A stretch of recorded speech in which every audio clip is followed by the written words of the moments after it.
Hello and welcome to Moose Meets, where I sit down with various protocols to explore their innovations and what sets them apart. And of course, we'll be digging for some exclusive alpha for you, so make sure to lean in and stay tuned to ensure you don't miss a thing. Without further ado, let's jump right in.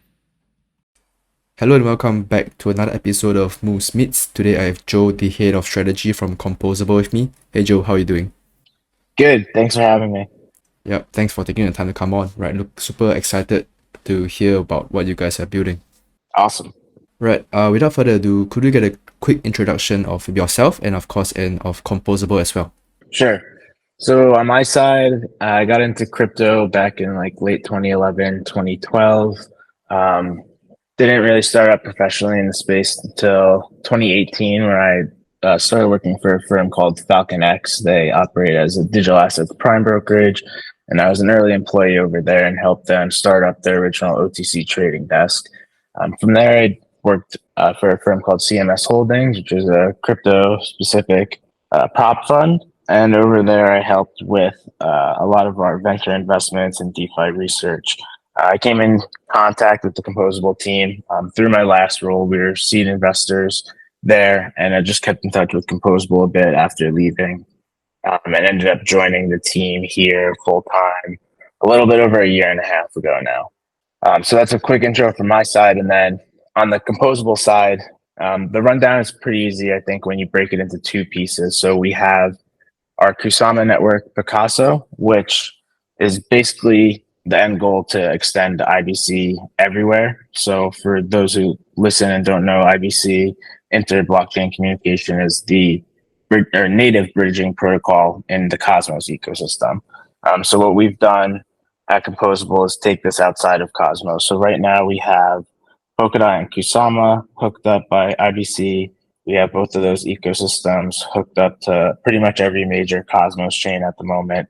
And then over the next, I think, probably month or so, we'll be working towards the release of IBC to Ethereum, and that should be followed quickly after IBC Solana as well. So that's kind of one half of the equation.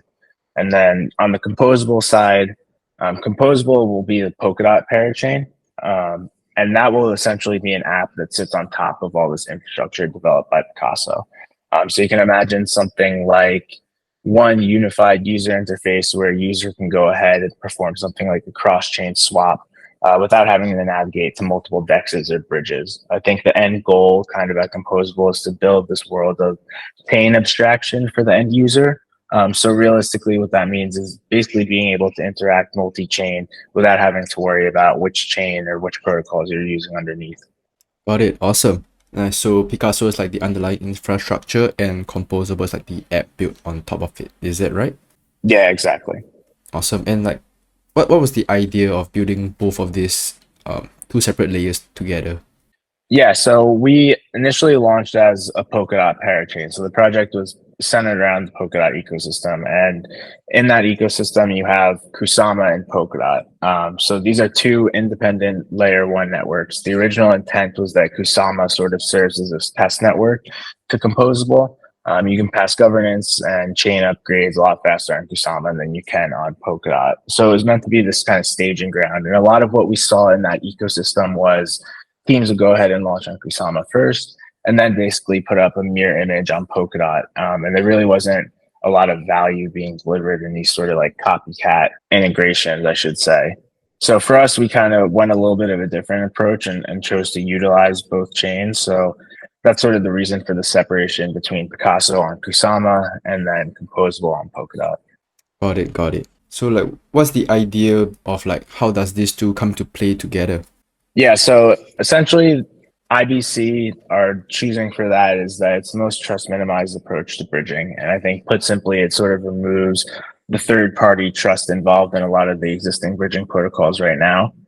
So for us, it started out as this initiative to go ahead and provide users like the quote unquote safest option for bridging assets between chains. I think that sort of slowly developed into why don't we take this a step further and instead of just providing the safest option, we want to provide the easiest way to use this infrastructure as well. So that's where Composable kind of comes in.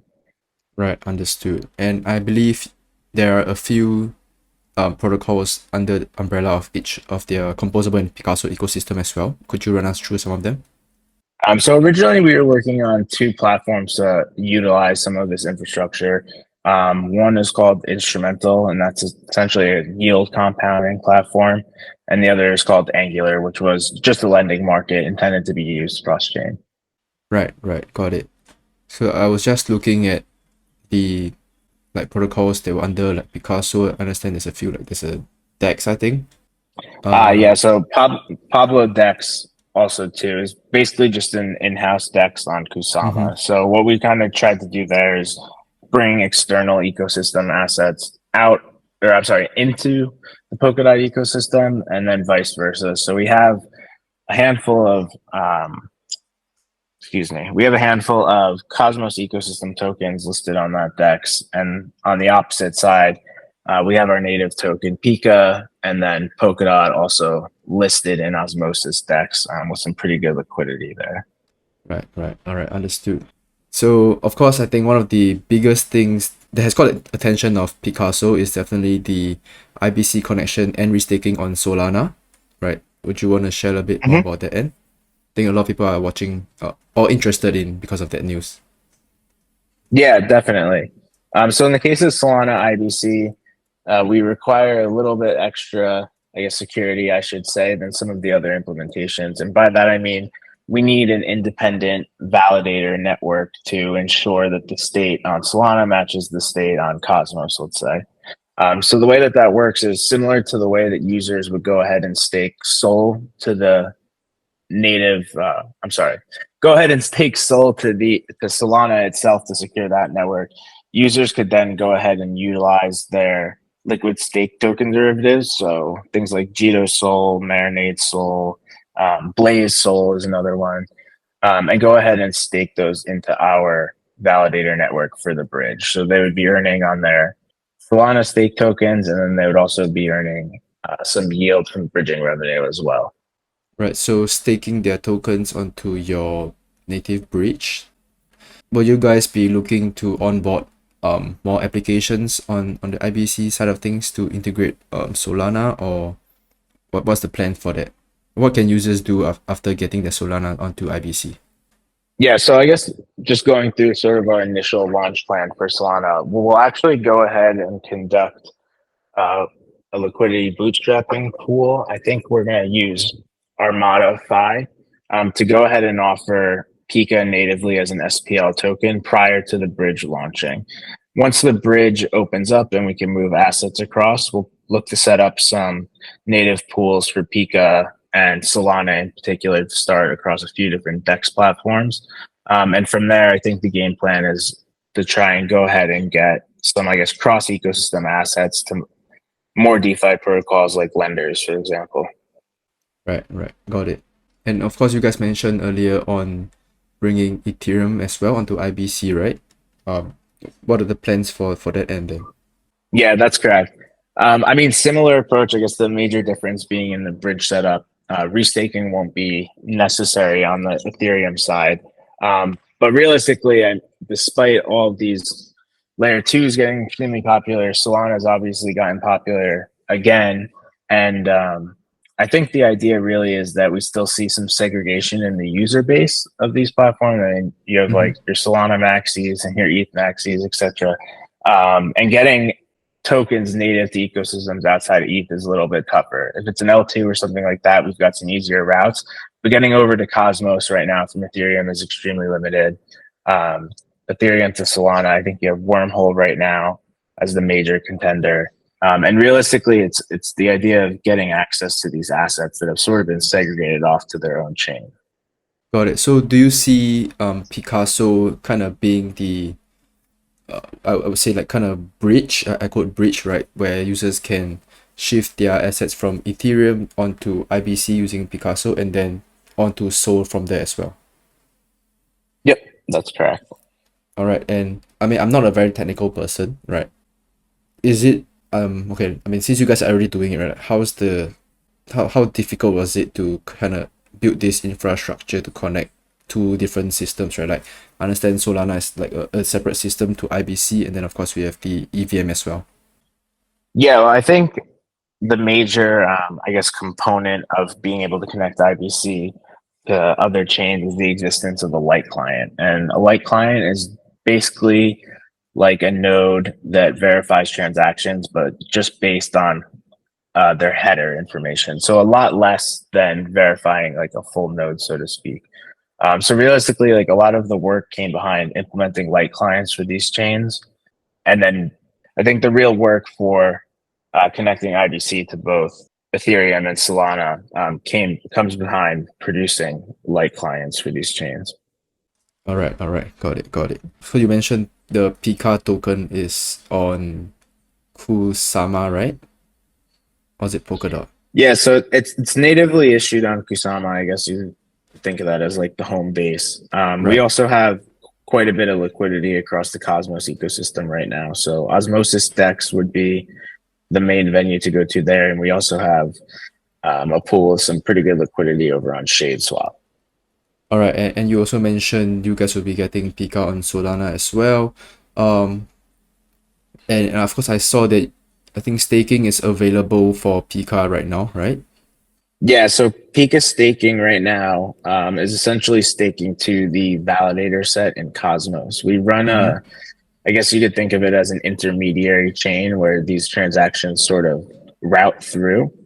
And staking to the validator set earns some predetermined rewards, sort of similar to the inflationary rewards we see on Cosmos chains right now. In addition, we'll have this turned on so that staking Pika also receives 20% of the bridging revenue. Ooh, awesome.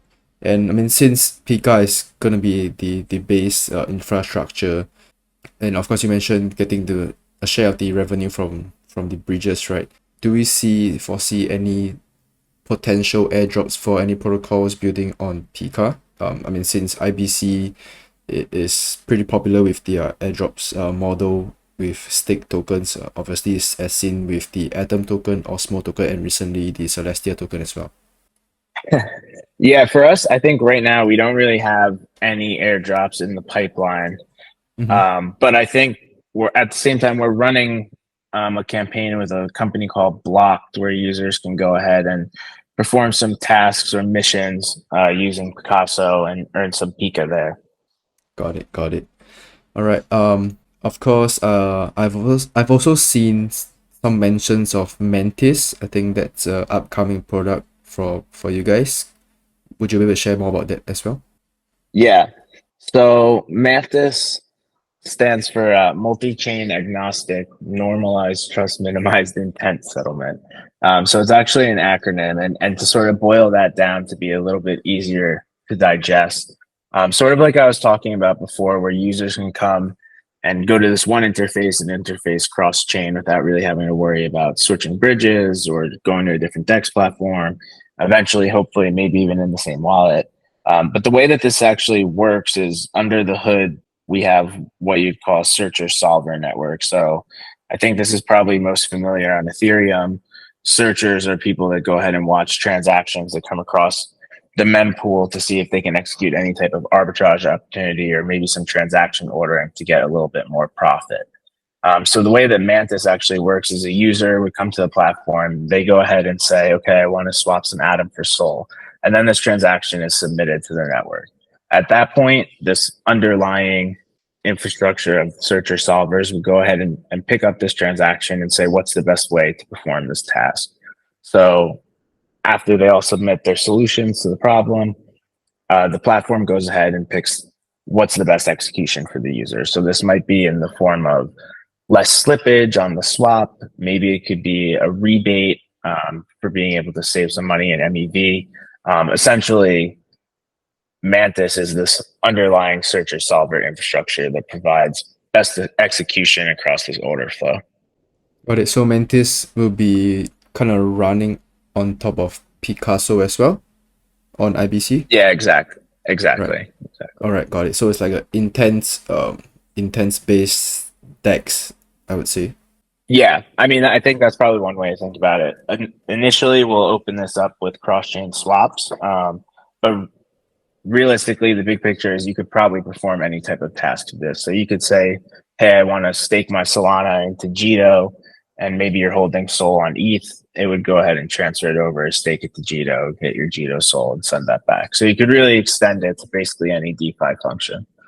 Oh, interesting. And you mentioned this across multi-chains as well, right? Would there be any fees for this implemented? Yeah, so right now, I believe a transfer costs something like, I think, 0.4%. Once we get Solana and Ethereum hooked up and working well, we'll be moving over to a flat fee model. So the idea is that you could go ahead and transfer larger amounts without getting a higher tax on the fee there.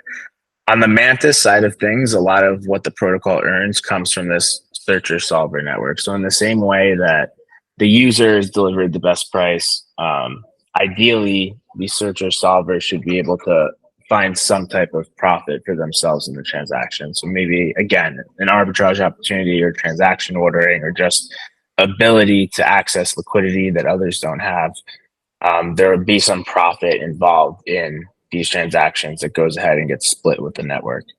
Right, awesome. I think this is a really interesting one because so far the intense-based protocols that we're seeing are, I would say, restricted within their own chains that they're built on. So for example, if they're on Arbitrum, right, or they're on Ethereum mainnet, their intense solution will only be for within the network itself. I think it's super interesting that you guys are gonna do this multi-chain, right, across EVMs, IBC, and of course on Solana as well.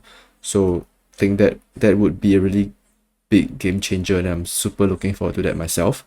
One question then, would there be a token for Mantis itself, or would it be kind of considered under the umbrella of Picasso? So yeah, there will be a separate token for Mantis itself. I believe right now we're calling it Mantis. Got it. Awesome. Thanks.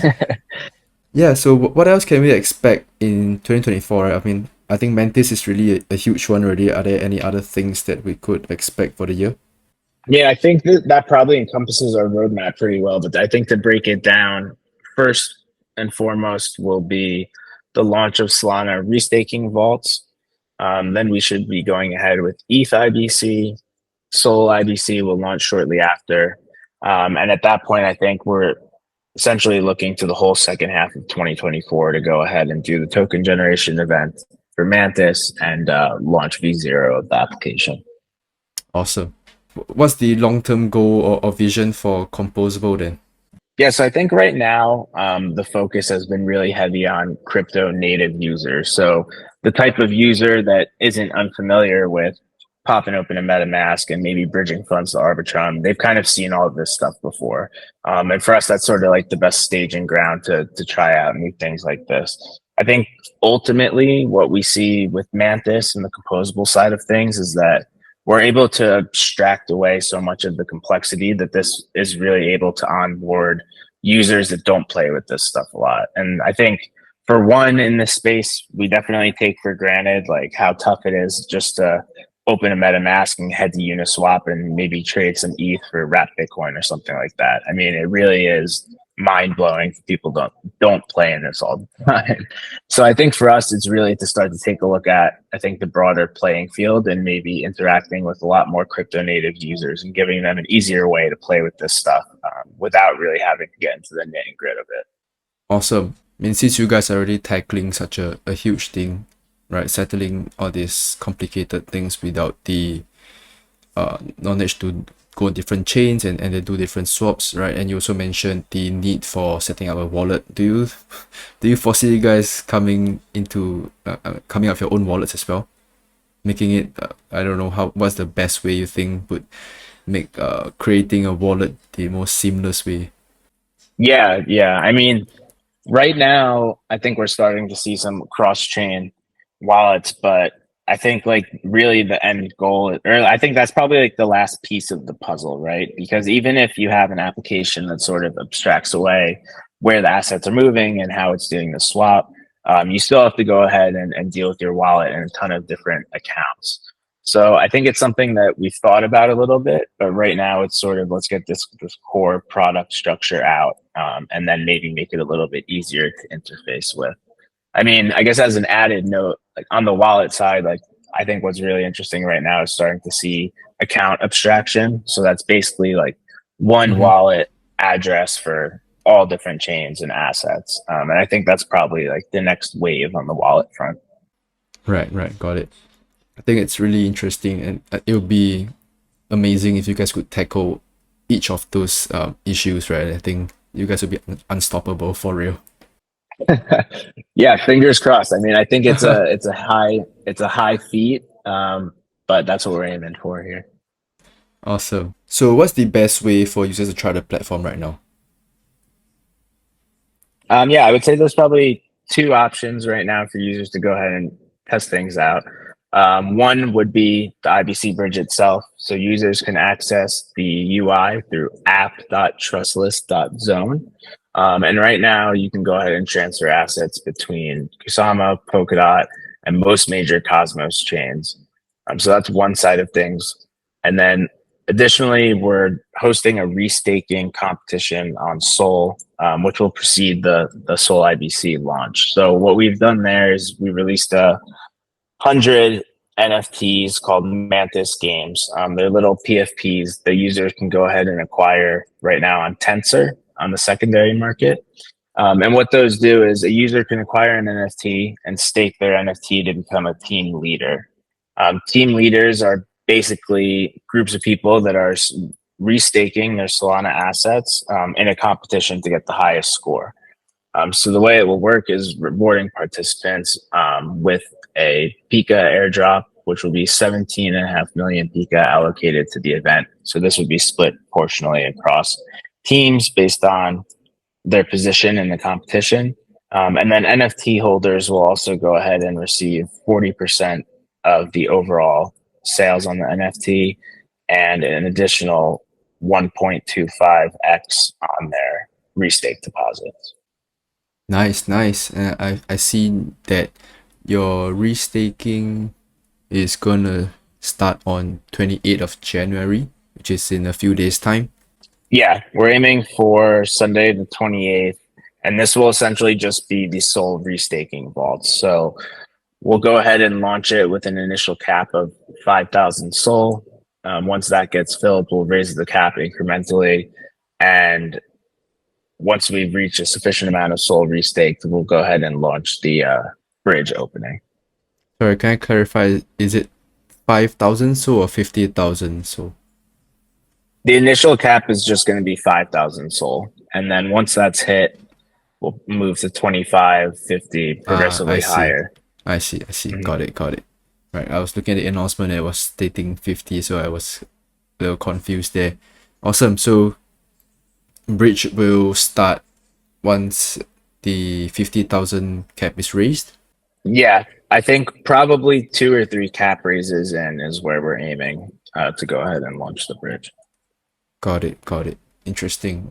So I see Mantis Games Wave 3 started on the 22nd, right, which is already past us. Will there be a wave 4 before the restaking starts, or was that the final wave? So wave 3 was the final wave. Right now, the best way to acquire an NFT would be on Tensor secondary market. All right, guys, you heard him. I'm expecting to see some floors go up, getting sweat. All right. I was wondering if you guys have any plans of bringing it all under like one umbrella, because having so many different websites and applications might confuse some users like myself. Yeah. I mean, the plans there are once Mantis goes fully live, everything will pretty much live under that interface. So right now, users can go to app.trustless.zone and bridge. There'll be a separate website for Mantis. Once everything's out and flowing, we're going to go ahead and unify that. So you'll essentially just head to this Mantis landing page, and from there you could bridge or swap or what have you. Awesome. Happy to hear that. I think it'll be a lot more convenient as well for everyone. Yeah, agreed. I mean, I think a lot of the feedback that we've gotten is that it gets confusing with so many different things all over the place. So we are making a bigger push to try to unify everything. Got it. Awesome. I'm seeing your docs, right? So I'm looking at the MANTIS tokenomics. It's currently labeled as layer, right? For listeners who might not see the MANTIS tokenomics. So it's titled layer tokenomics. I see some use cases here. So MANTIS will be the universal gas token for the platform.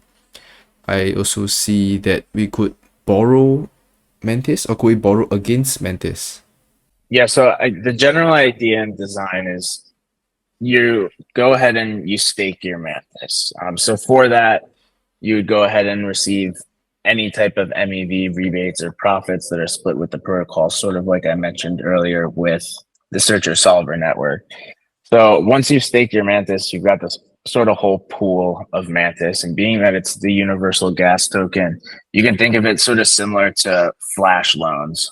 So maybe a searcher proposes a solution to a transaction and needs to use or needs a little bit more gas or just doesn't hold Mantis to begin with. So what they could do is go ahead and flash borrow against that pool and complete the transaction and at some sort of profit, which would then repay the pool and split the remaining with the rest of the network. But I think in terms of thinking of this as like a generalized lending Mantis, something like an Aave or a Compound, it's going to be a little bit different. It's a lot more sort of under the hood. Got it. So also seeing restaking here, and block rewards will be split with the protocol and distributed to MANTIS stakers. Got it. So I feel like MANTIS is really the thing that we should be looking forward to for Composable this year. Yeah, exactly. I think Mantis should sort of be this unifying layer to all the infrastructure that we've built up till now. Got it. Is there a release date for TGE yet? Any specific month? We don't have an exact date set right now. I guess tentatively we've been saying second half of 2024. I think that probably aligns a little bit more closely with making sure Ethereum and Solana IBC both get out the door. We can get some assets moved between the two networks, and then I think we start to move towards the release of Mantis. Got it. Right. Looking forward to that. I think that is all I have from my end. Is there anything else for you? No, I think I'm all good.